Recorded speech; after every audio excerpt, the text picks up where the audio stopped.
Witham. I'm Transformational Lead for Havering District Nursing.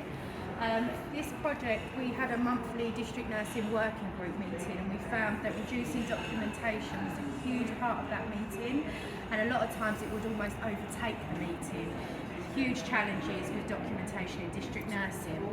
So we decided to set up a task and finish group just to kind of look at the actual problems, how we can overcome that, and then this then led into a QI project. So we nominated 2 people from each borough to ensure that it was really streamlined.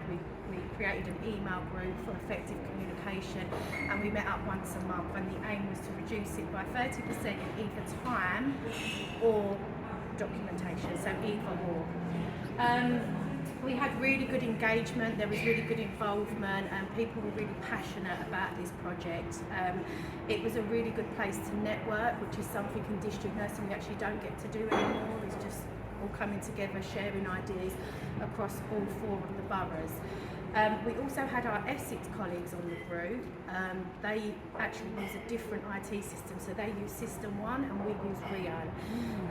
At times this was a strength because we could learn from them what they were doing well, what we were doing well, but at times this was actually a challenge because a lot of the things our Rio side wanted to implement, System 1 were actually already doing. So a lot of the times with the System 1 colleagues, they were kind of more contributing as opposed to changing System 1. Some of the main changes we made was putting in red when a care plan is overdue or when a skin bundle is overdue. So instead of just the day, to have the word actually overdue would be a lot more that nurses could see and think, actually I need to update that, so complying with patient safety. We also found that one borough were keeping continence patients on their caseload. There was only one borough in particular doing this, where the rest of the boroughs wasn't. This actually led to 172 patients being discharged off that particular borough's caseload. We really linked up with the Transformational Rio services. We made many changes to the initial assessment. At times the changes felt really small and they felt really, not insignificant, but they felt small. But when we accumulated all the changes we made, it actually saved 192 days a year, working days, which equate to a full-time Band 5 nurse in the community. Some of the other changes we made was medications management, so we were duplicating writing batch numbers of expiry dates. We then streamlined that process that you only have to write in one place or another.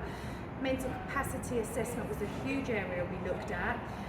There was an opinion that every single patient needed a mental capacity assessment.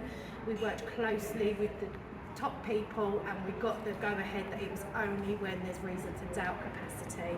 So again, we communicated that to all the district nurses that you only do that when you doubt capacity. The group has then led to us continuing to work with the Rio group, so we're continuing the monthly meeting with the Rio Transformational team and getting these changes made really quickly for all the clinicians. A huge advantage of this area of work is that it was so heavily clinically led. So everybody on the group was out there working, seeing patients on the ground. So I think this is why this group was so successful, because we were out there every day seeing patients and identifying the challenges and how we can improve them.